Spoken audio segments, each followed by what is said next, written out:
يا عبادي الذين آمنوا إن أرضي واسعة فإياي فاعبدون كل نفس Allah Ta'ala, salawat dan juga salam kita iringkan selalu kepada Rasul kita Nabi besar Muhammad sallallahu alaihi wasallam. Pembahasan di pagi hari ini kita akan membahas tentang siapa malaikat maut. Apa tugasnya? Apakah kemudian malaikat maut juga bisa meninggal? Bagaimana kondisi malaikat maut di akhirat? Ma'asyiral muslimin yang dimuliakan Allah Subhanahu wa taala. Kafa bil mauti wa'ida.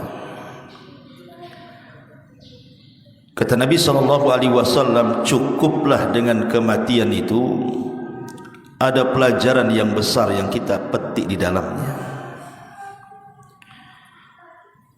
Makanya dikatakan oleh Al-Imam At-Taimi rahimahullahu ta'ala,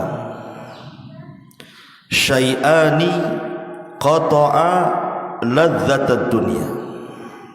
Dua perkara yang bisa memutuskan kelezatan dunia: dzikrul mauti wa dzikrul wuquf baina yadayillahi azza wa jalla. Pertama, mengingat kematian, dan yang kedua, mengingat bahwa kita akan dihadapkan di hadapan Allah Subhanahu wa taala. Dan berkata juga para ulama salaf yang lainnya, man aktsara dzikral mauti akramahu Allahu bi thalathin. Siapa yang banyak mengingat dengan kematian, maka Allah akan muliakan dengan tiga perkara. Bita'jilit taubati, pertama dia akan menyegerakan bertobat. Wa qanaati fil qalbi, dia akan senantiasa redha dalam hatinya. Wa nasyati fil ibadati, dan dia akan rajin melakukan ibadah. Tetapi sebaliknya, wa man nasiyal mauta aqabahu Allahu bi thalathin. Tapi kalau dia melupakan adanya kematian, maka dia akan diazab dengan tiga perkara. Bitaswifit taubati, dengan menunda-nunda taubat. Wa tarkir ridha bil qalil, dia tidak senang dengan pemberian Allah yang sedikit. Wa takasulin fil ibadati, dan dipastikan dia malas beribadah. Ma'asyiral muslimin yang dimuliakan Allah azza wa jal, kullu nafsin dha'iqatul maut, setiap jiwa pasti mati. Falaula idza balagatil khulqum wa antum hina idzin tanzurun wa nahnu aqrabu ilaihi minkum walakin la tubsirun falaula in kuntum ghaira madinin tarji'unaha in kuntum shadiqin. Maka kalau begitu, mengapa tidak mencegah ketika nyawa telah sampai di kerongkongan, dan kamu ketika itu mampu melihat, dan kami lebih dekat kepadanya daripada dirimu sendiri, tapi kamu tidak bisa melihatnya. Maka mengapa jika kamu memang tidak dikuasai oleh Allah, kamu tidak mengembalikan nyawa itu jika kamu memang orang yang benar? Artinya kematian itu pasti akan mendatangi siapapun. Dan orang yang pertama kali bercita-cita ingin mati adalah Nabi Yusuf alaihi salatu wassalam. Disebutkan dari Ibnu Abbas radhiyallahu anhuma, awwalu nabiyyin sa'alallah al-mauta Yusuf. Yang pertama kali dari kalangan para nabi yang meminta kepada Allah tentang kematian adalah Nabi Yusuf. Dan itu disyaratkan di dalam firman Allah surah Yusuf ayat 101, Rabbi qad ataitani minal mulki wa 'allamtani min ta'wilil ahadits fatiras samawati wal ard anta waliyuna fid dunya wal akhirah tawaffani musliman wa alhiqni bis salihin. Ya Rabb, sesungguhnya Engkau telah menganugerahkan kepadaku sebagian kerajaan dan telah mengajarkan kepadaku berbagai macam tabir mimpi.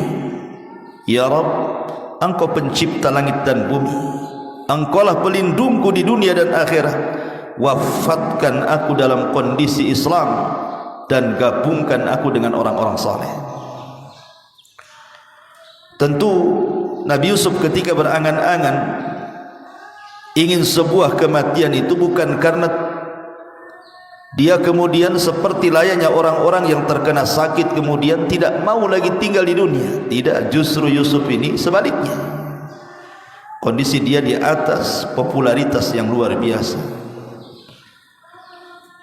Makanya dijelaskan oleh para ulama, wa Nabi Yusuf alaihi salatu wassalam, dia ingin bersyukur kepada Allah subhanahu wa ta'ala dengan adanya dunia yang ada di hadapannya, sehingga ketika itu dia meminta kepada Allah subhanahu wa ta'ala jangan sampai dunia ini memfitnah dirinya. Makanya dia minta kepada Allah untuk diwafatkan dalam kondisi muslim dan juga digabungkan dengan orang-orang saleh.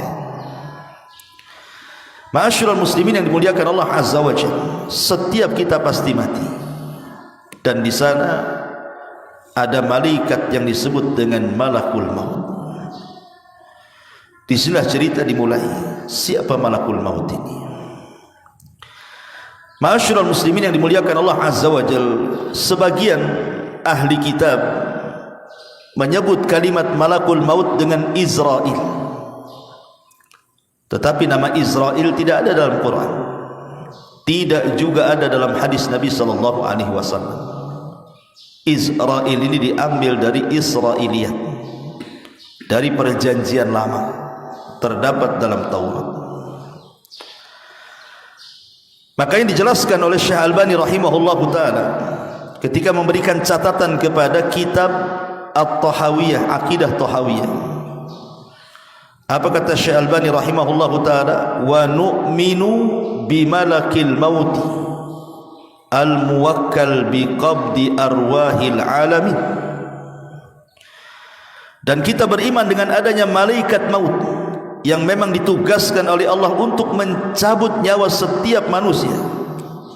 Kemudian dia mengatakan, amma tasmiyatuhu bi Israil, adapun penamaan malaikat maut dengan Israil itu,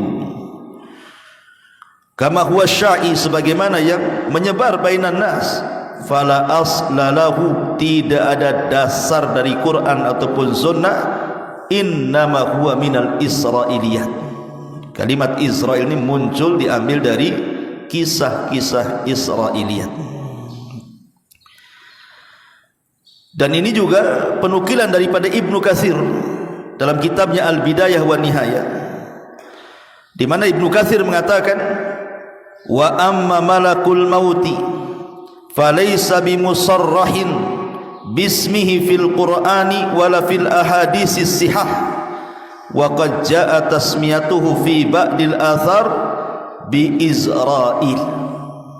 Kata Ibnu Katsir dalam kitabnya Bidayah wa Nihayah, adapun malaikat maut, maka tidak ada penjelasan yang jelas dalam Al-Quran, tidak pula dalam hadis Nabi SAW yang sahih tentang penamaan Israel itu. Tapi ada beberapa athar yang mengatakan seperti itu. Ya, bisa saja kita katakan Israel kalau menurut versi Israiliyat.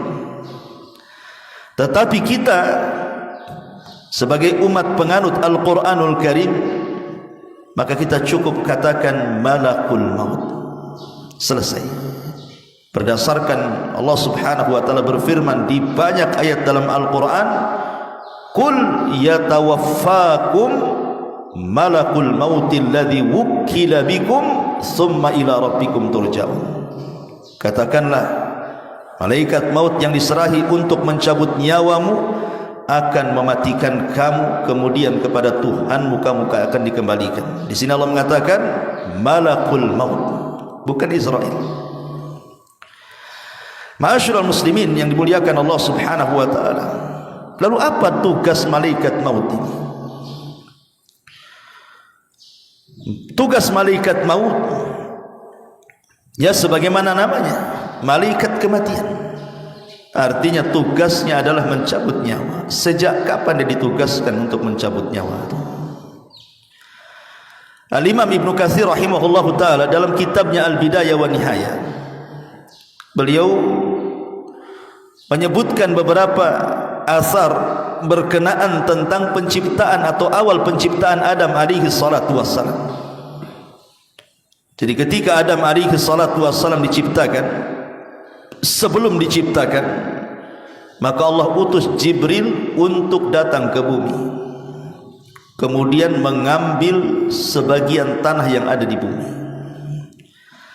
Tiba-tiba kemudian bumi menolaknya dan mengatakan, a'udzu billahi mink, aku berlindung kepada Allah darimu wahai Jibril, enyahlah kau dari sini, jangan kau ambil satu tapak bumi pun, katanya, karena aku benci kalau seandainya makhluk yang akan diciptakan dari aku sebagian mereka masuk neraka. Maka Jibril kemudian faraja'a wa lam ya'khud, dia kembali kepada Allah dan tidak berhasil mengambilnya. Kemudian dia mengatakan, Rabbi innaha a'adzat bika, sesungguhnya bumi itu berlindung kepadamu ya Rabb. Maka Allah kemudian mengutus Mikail. Tiba-tiba Mikail juga sama ditolak oleh bumi. Akhirnya kemudian Allah Subhanahu wa taala mengutus malakul maut. Tiba-tiba bumi juga menolak dan mengatakan hal yang sama. Tapi malaikat maut mengatakan, wa ana a'udzu billahi an arji, kalau engkau berlindung kepada Allah agar aku kembali kepada Allah dan tidak mengambil tanah ini, maka aku pun berlindung kepada Allah untuk kembali dan tidak mengambil tanah. Karena perintah Allah lebih aku utamakan daripada sumpah. Akhirnya kemudian malaikat maut ini berhasil mengambil tanah yang ada di bumi itu.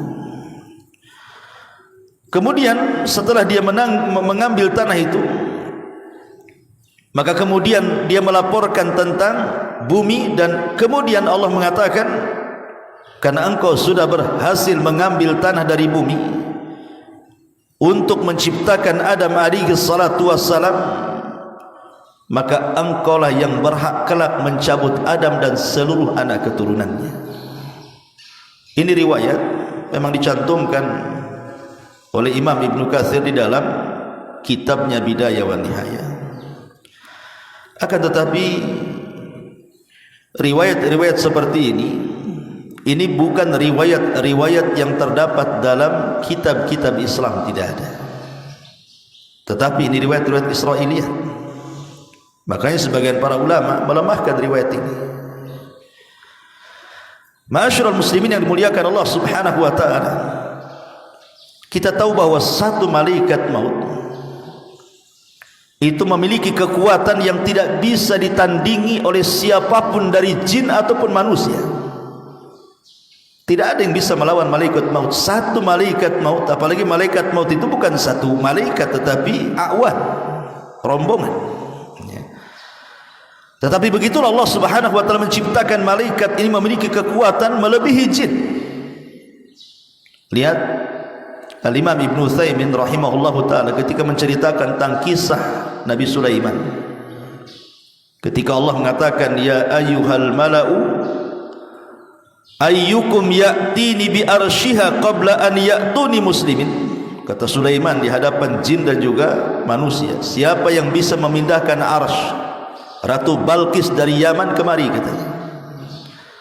Qala ifritun minal jin, tiba-tiba ifrit dari jin mengatakan, ana atika bihi qabla an taquma min maqamik, aku bisa mendatangkan istana itu sebelum kau berdiri dari singgasanamu. Kemudian dia mengatakan, wa inni alaihi laqawiyyun amin, saya kuat, bisa dipercaya untuk itu, katanya.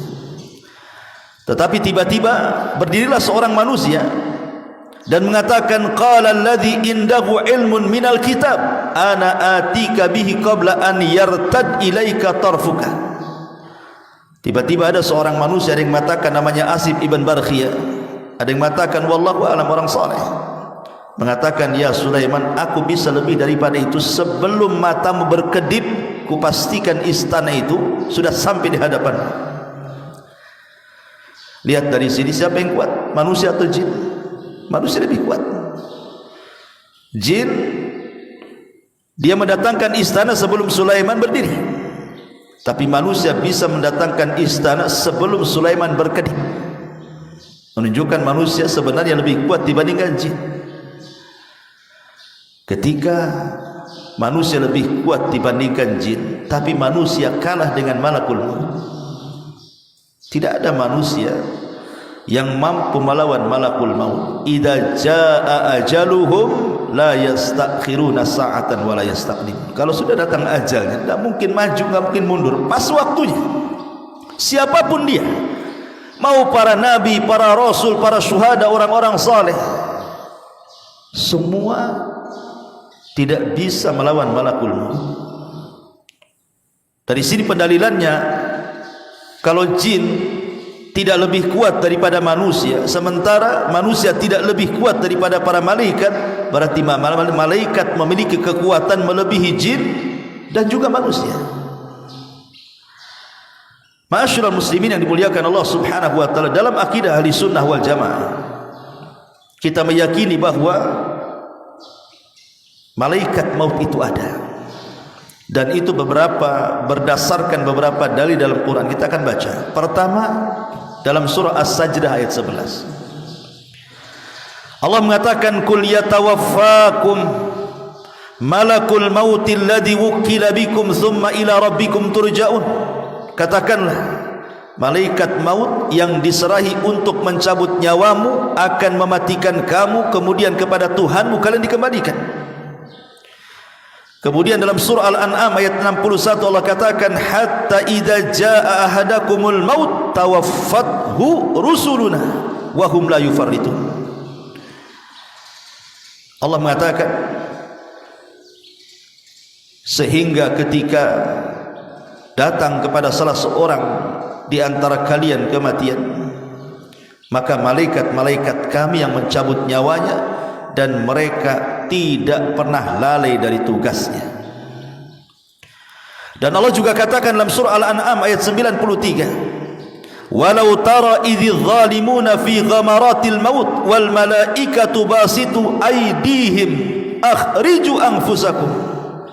Alangkah dahsyatnya sekiranya kamu melihat di waktu orang-orang zalim berada dalam tekanan sakaratul maut, sedang para malaikat memukul dengan tangannya sambil berkata, keluarlah nyawamu. Kemudian juga Allah mengatakan dalam surah Al-Anfal ayat 50, walau tara id yatawaffa alladhina kafaru al malaikatu yadribuna wujuhahum wa adbarahum wa dhuqu adzabal hariq. Dan sekiranya kamu melihat ketika para malaikat maut mencabut nyawa orang-orang kafir sambil memukul wajah dan punggung mereka, seraya berkata, rasakanlah olehmu siksa neraka yang membakar.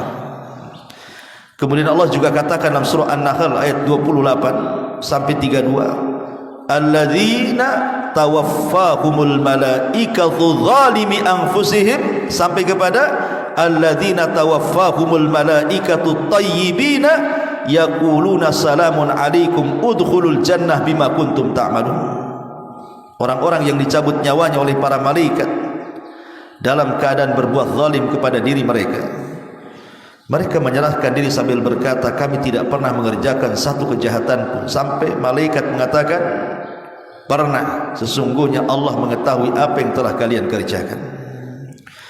Kemudian Allah ulang juga dalam surah An-Nisa 97-nya, innal ladzina tawaffahumul malaikatu zalimi anfusihim qalu fima kuntum qalu kunna mustad'afina fil ardh. Sesungguhnya orang-orang yang dicabut nyawanya oleh malaikat maut dalam keadaan menzalimi diri mereka, mereka para malaikat bertanya, bagaimana kamu ini? Qalu, mereka mengatakan, alam takun ardullahi wasiyah, bukankah bumi Allah itu luas? Kemudian dalam surah Muhammad ayat 27 Allah mengatakan, fa kaifa idza tawaffathumul malaikatu yadribuna wujuhahum wa adbarahum. Maka bagaimana nasib mereka apabila malaikat maut mencabut nyawa mereka, memukul wajah dan punggung mereka, dan begitu seterusnya. Quran sudah tegas menjelaskan bahwa tugas malaikat maut adalah mencabut nyawa, dan mereka adalah malakul maut, bukan Israel. Ma'asyiral muslimin yang dimuliakan Allah Subhanahu wa taala. Adapun kisah tentang pencabutan nyawa dijelaskan dalam hadis yang panjang sekali dari Bara bin Azib radhiyallahu anhu. Ketika Nabi SAW mengatakan, innal abdal mu'min idza kana fi inqita'in minad dunya wa iqbalin minal akhirah nazala ilaihi malaikatun minas sama bidul wujuh ka'anna wujuhahumus syams ma'ahum kafanun min akfanil jannah wa hanutun min hanutil jannah hatta yajlisu minhum ad-dal basar thumma yaji'u malakul maut alaihi salam wa innal abdal kafir wa fi riwayah al fajir idza kana fi inqita'in minad dunya wa iqbalin minal akhirati nazala ilaihi minas sama'i malak ghiladun shidad sudul wujuh thumma yaji malakul maut hatta yajlisa inda ra'si wa yaqul ayyatuhan nafsul khabithah. Dari hadis Bara bin Azib radhiyallahu anhu, Nabi mengatakan, sesungguhnya hamba mukmin apabila mereka hendak meninggalkan dunia dan menghadap akhirat, maka malaikat dari langit akan turun. Wajah mereka sangat putih, seolah-olah wajah mereka itu laksana kilatan cahaya matahari. Kemudian mereka membawa kain kafan dari kafan-kafan sorga, minyak wangi dari minyak wangi sorga. Kemudian mereka duduk sejauh mata memandang. Kemudian datanglah malaikat maut dan mencabut nyawa hamba mukmin tadi. Adapun hamba kafir, dalam riwayat hamba fajir, apabila hendak memisahkan diri dari dunia dan menghadap akhirat, turun malaikat dari langit sangat keras, wajahnya sangat hitam. Kemudian datanglah malaikat maut sehingga dia duduk di hadapan kepala orang fajir yang akan meninggal dan akan mengatakan, "Hei jiwa yang buruk, keluar kamu." Di sini kita tahu bahwa setiap manusia mukmin ataupun kafir akan didatangi oleh malaikat maut. Tetapi malaikat maut tidak bertugas sendirian. Ada malaikat maut itu memang satu malaikat satu tugas, seperti Jibril, Mikail, Israfil. Itu memang satu malaikat satu tugas. Tetapi malaikat maut itu bukan satu malaikat, tapi dia rombongan. Makanya kalau seandainya ada orang yang bertanya, bukankah malaikat maut itu tugasnya mencabut nyawa? Kesannya hanya satu malaikat, tapi Allah Subhanahu wa taala katakan dalam surah As-Sajdah tadi, tawaffathu rusuluna, rasul-rasul kami yang mewafatkannya. Dengan kalimat jamak rusuluna, rasul-rasul kami yang mewafatkannya, menunjukkan malaikat maut itu tidak sendiri, tetapi rombongan. Apalagi dalam satu hari itu kematian orang bukan satu tempat, bukan satu jiwa dalam satu kematian itu. Mungkin di Batam saja dalam satu hari bisa 10 sampai 20 orang dalam sehari itu. Apalagi kemarin musim corona, banyak orang mati kan begitu. Maka sebagian para ulama menjawab bahwa seperti yang dikatakan oleh Ibnu Abbas radhiyallahu anhu. Apa kata Ibnu Abbas ketika menjelaskan surah Al-An'am ayat 61, tawaffathu rusuluna wa hum la yufarritun, rasul-rasul kami yang mewafatkannya dan mereka tidak lalai dari tugas. Qala, dia mengatakan, inna limalakil mauti a'wanan minal malaikah.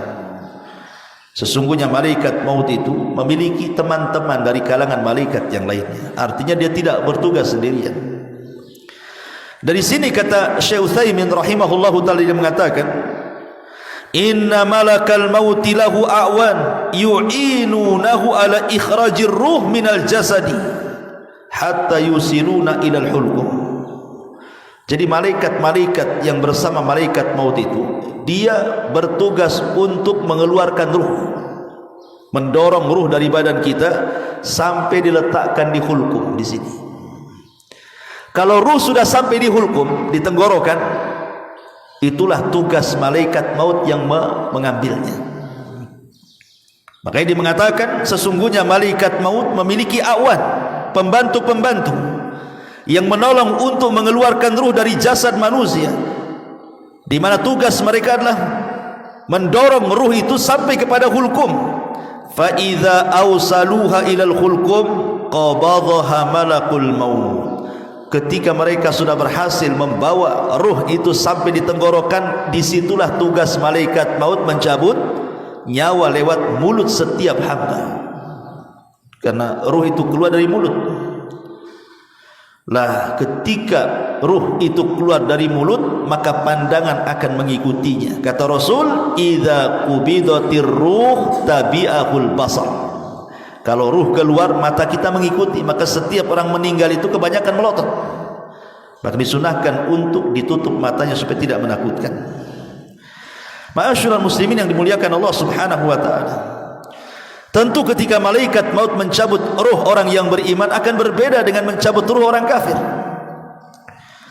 Orang kafir apabila dicabut berdasarkan ayat tadi, surah Al-An'am ayat 93, wa tara walau tara idz zalimuna fi ghamaratil maut wal malaikatu basitu aydihim akhriju anfusakum al yawma tujzauna adzabal hun bima kuntum taqulun 'ala Allah ghairal haqqi wa kuntum an ayatihi tastakbirun.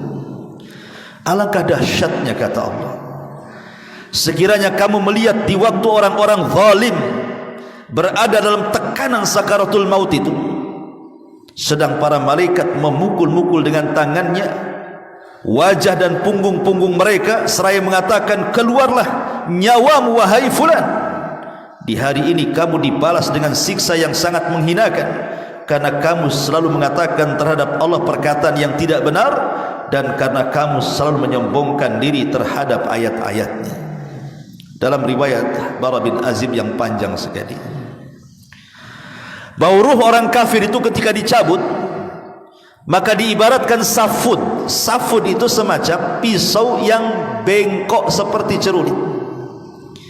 Kemudian safud ini dimasukkan ke dalam bulu-bulu kambing wol.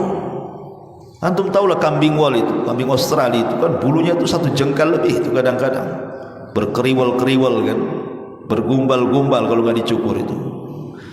Kalau dimasukkan tuh pisau itu ke dalam gimbalan bulu-bulu wol kambing itu, tiba-tiba disiram, tentu bulu-bulu itu akan melengket di pisau yang dalam bentuk cerulit itu. Kemudian pisau itu dicabut dengan cara paksa. Apa yang terjadi? Akan merontokkan bulu-bulu kambing itu. Kata Rasul, begitulah nyawa ruhnya orang kafir ketika dicabut malaikat maut, akan merontokkan semua persendian dan tulang-tulang, sehingga dia akan berteriak kesakitan yang tidak ada yang tahu rasa sakitnya kecuali Allah subhanahu wa ta'ala. Tapi ruhnya seorang mukmin maka akan dipanggil dengan panggilan yang baik. Sebagaimana hadis Abi Hurairah radhiyallahu an, maka malaikat maut akan mengatakan, ukhruji ayyatuhan nafsut thayyibah kanat fil jasadit thayyibah ukhruji hamidatan wabshiri bi rauhin wa raihan wa rabbun ghaira ghadban. Wahai jiwa yang tenang, wahai jiwa yang baik, keluarlah dari jasad yang baik, keluar dengan cara terpuji, dan berbahagialah engkau akan mendapatkan wewangian dari sorga, dan engkau akan menghadap Rabb yang tidak sedang murka. Dan Allah katakan dalam Al-Quran, ya ayyatuhan nafsul mutmainnah irji'i ila rabbiki radiyatan mardiyah. Wahai jiwa yang tenang, keluarlah kepada keridhaan Allah subhanahu wa ta'ala. Ma'asyiral muslimin yang dimuliakan Allah Subhanahu wa taala, di antara tugas malaikat maut adalah menghabarkan kabar gembira yang baik kalau yang meninggal adalah seorang mukmin. Dan itu disebutkan dalam surah Fussilat ayat 30. Allah mengatakan apa? Innal ladzina qalu Rabbuna Allah thumma istaqamu tatanazzalu alaihimul malaikatu alla takhafu wa la tahzanu wa abshiru bil jannati allati kuntum tu'adun. Orang-orang yang mengatakan Rabb kami Allah kemudian istiqamah, maka akan turun para malaikat kepadanya. Ada yang mengatakan malaikat maut dan teman-temannya, kemudian mengatakan jangan takut, jangan sedih, berbahagialah karena surga sudah dijanjikan kepadamu. Jadi terkadang tugas malaikat maut adalah menghabar gembirakan kepada kematian seorang mukmin, tapi dia akan membawa kabar buruk kepada kematian orang kafir dan fasik.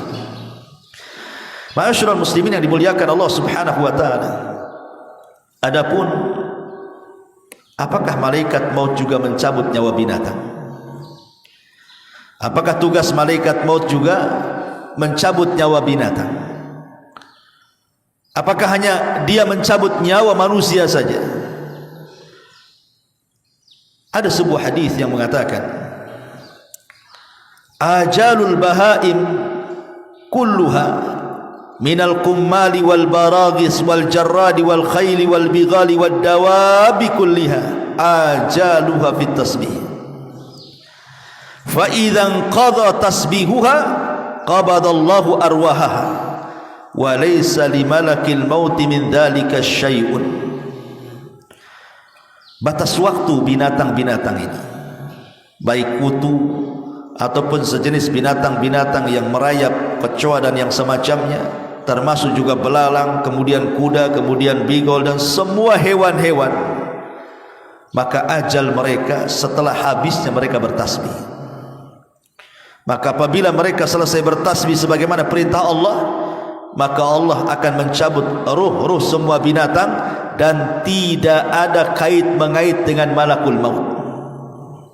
Artinya Allah cabut secara langsung, tapi sayang hadis ini maudhu, hadis ini palsu. Karena Imam Al-Qurtubi rahimahullahu ta'ala ketika menukilkan perkataan Imam Malik rahimahullahu ta'ala, Imam Malik ditanya soal kematian binatang, apakah kematian binatang itu ada ikut campur tangan malaikat maut? Kata Imam Malik, apakah binatang itu memiliki nyawa? Alaha nafsu.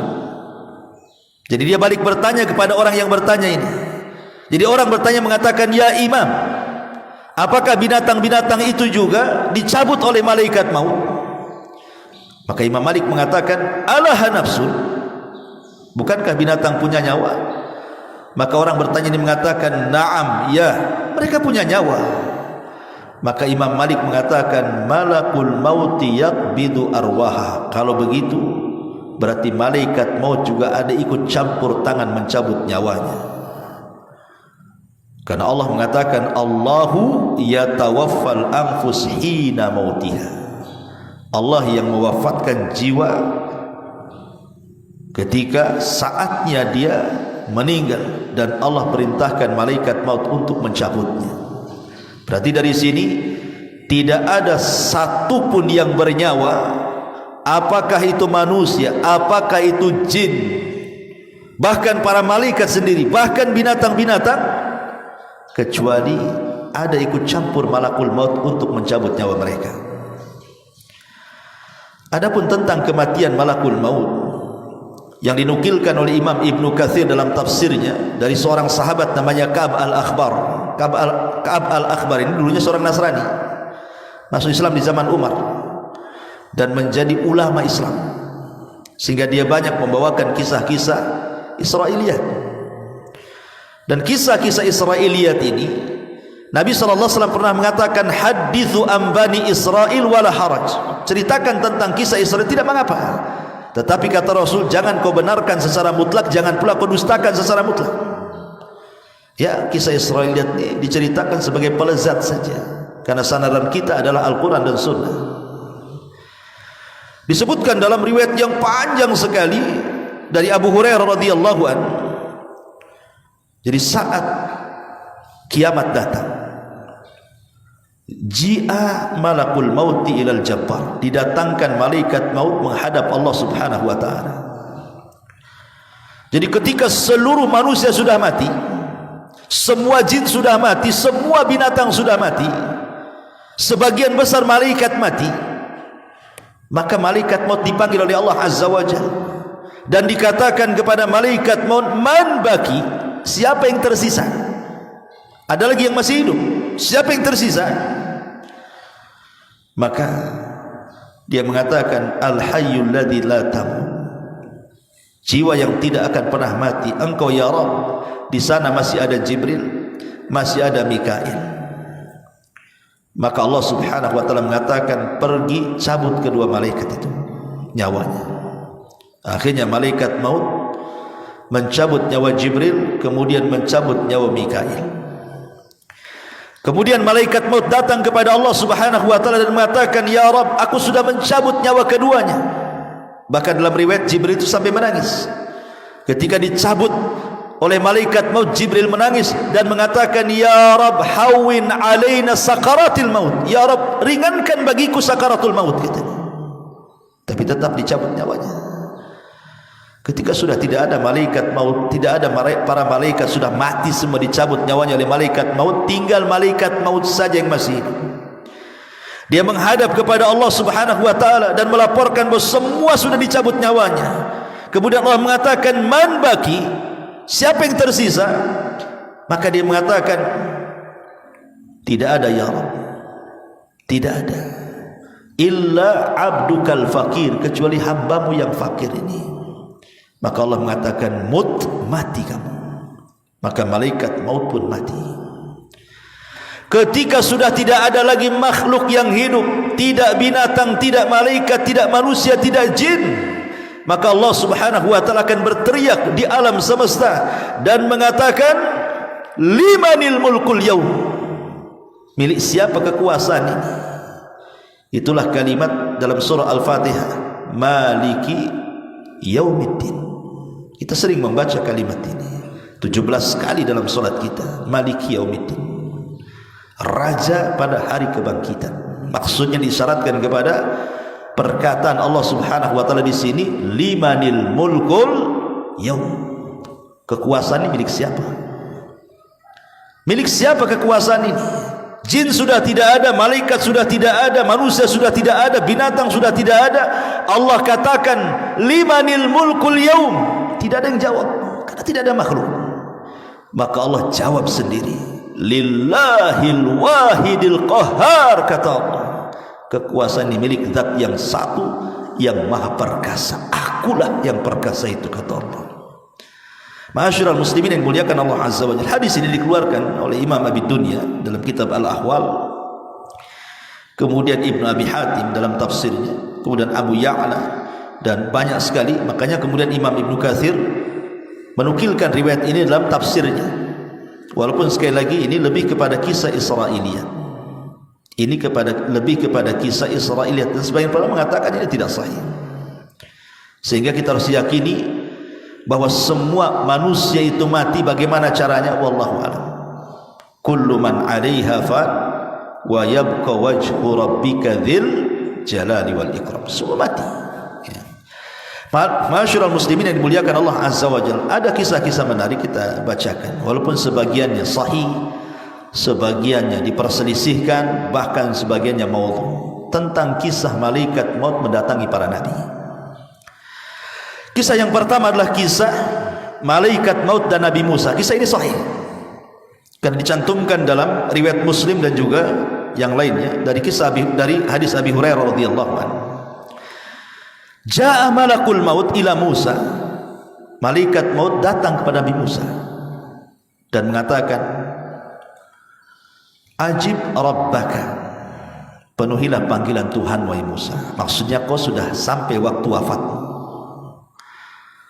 Falattama Musa alaihi salam aina malakil maut, marah Musa, ditampar pula malaikat maut, keluar matanya. Malaikat maut tampar sama Musa. Karena ketika itu malaikat maut dalam bentuk manusia masalahnya. Kalau dia datang dalam bentuk malaikat maut tidak bisa ditampar. Dia mendatangi Nabi Musa dalam bentuk manusia. Ketika dia mengatakan seperti itu, ajib rabbaka, Musa, penuhi panggilan Rabbmu, kau harus mati hari ini katanya. Ya Musa emosi lah dibilang begitu. Ditampar malaikat maut itu, keluar biji matanya. Faraja'al malak ilallah, maka malaikat maut akhirnya melapor kepada Allah dan mengatakan, ya Rabb, innaka arsaltani ila abdin laka la yuridul maut. Ya Rabb, kau utus aku kepada hamba yang tak mau mati. Cemana pula ni katanya. Maka Allah subhanahu wa ta'ala mengatakan, setelah kemudian mengembalikan kedua matanya, maka Allah mengatakan, irji ila abdi, datang kau lagi kepada hambaku Musa.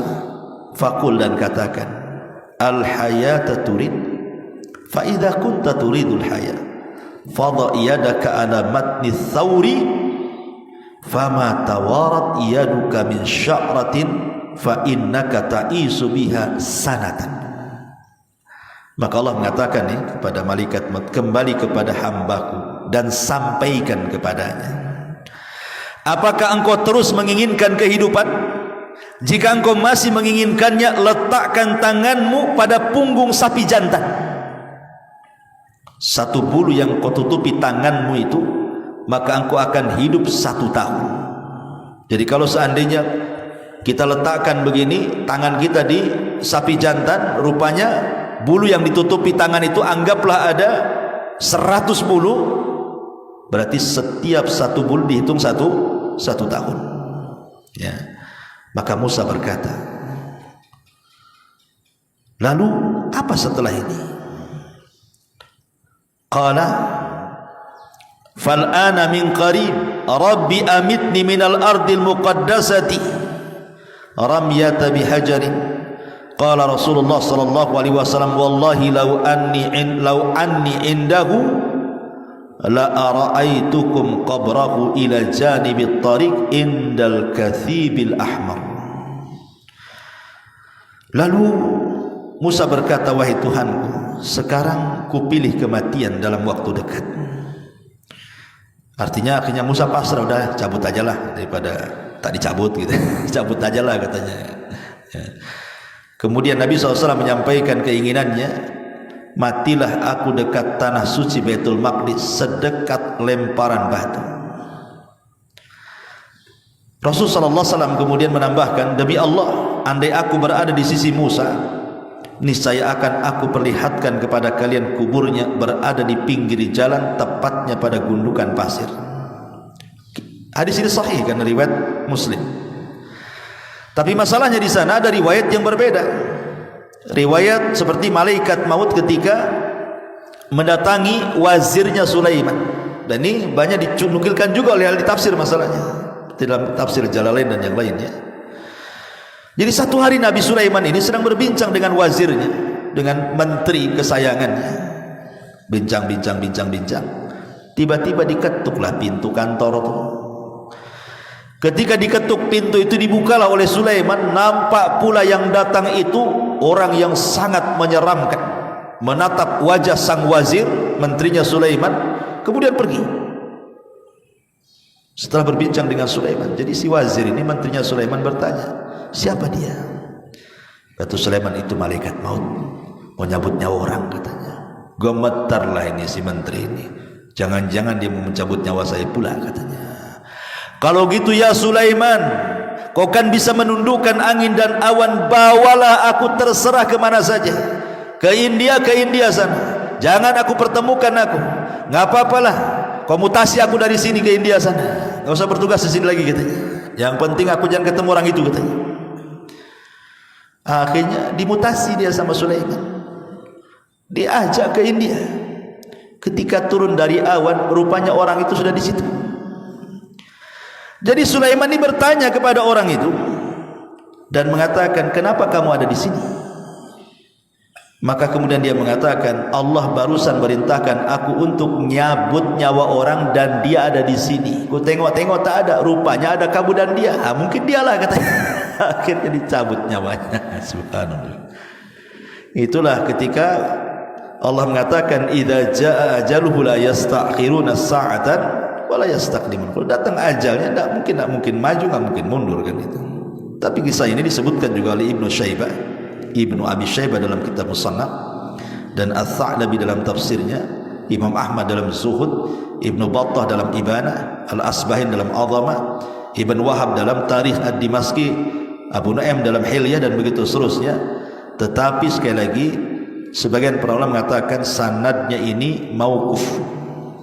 Maksudnya mauquf tidak sampai kepada Nabi, tetapi ini ucapan seorang sahabat. Ada juga yang mengatakan sampai kepada tabi'in, artinya maktu, bukan mauquf ya, maktu itu terputus sanadnya karena ucapan tabi'in, bukan ucapan Nabi. Kalau ucapan sahabat namanya mauquf, kalau sampai kepada Rasul namanya marfu. Nah, begitu istilah mustalahul hadis itu ya. Dan maktu sampai kepada tabi'in ini berarti riwayatnya lemah karena terputus sampai tabi'in ya. Ma'asyiral muslimin yang dimuliakan, termasuk juga kisah malaikat maut dan Nabi Ibrahim. Al-Khuldi meriwayatkan, mengeluarkan dalam kitabnya Al-Fawaid waz-Zuhdi war-Raqaiq wal-Marathi, menceritakan tentang kisah kedatangan malaikat maut hendak mencabut nyawa Ibrahim. Jadi malaikat maut ini datang kepada Ibrahim dan mengatakan, "Ya Ibrahim, Allah memerintahkan aku untuk mencabut nyawamu." Maka Ibrahim mengatakan kepada malaikat itu, "Bagaimana mungkin? Bagaimana pendapatmu? Khalilan yaqrahu bagaimana pendapatmu? Ra'aita khalilan yaqbidu ruha khalilihi." Bagaimana pendapatmu wahai malaikat maut? Ini khalil itu maksudnya Allah Subhanahu wa taala, sang kekasih mau mencabut kekasihnya. Macam mana pula katanya? Saya kan kekasih Allah, masa sang kekasih mencabut nyawa kekasihnya katanya? Harusnya kan disayang kekasih itu, bukan dicabut nyawanya, kata Ibrahim. Tetapi kemudian malaikat maut ini kembali kepada Allah dan mengatakan, ya Rabb, Ibrahim ngomong macam mana sang kekasih mencabut nyawa kekasihnya katanya.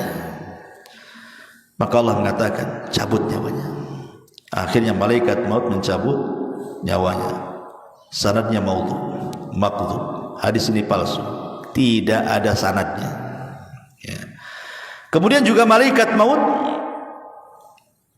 pernah satu hari malaikat maut itu dia tertawa, menangis, kaget. Nah, ini kisah lain lagi nih ya.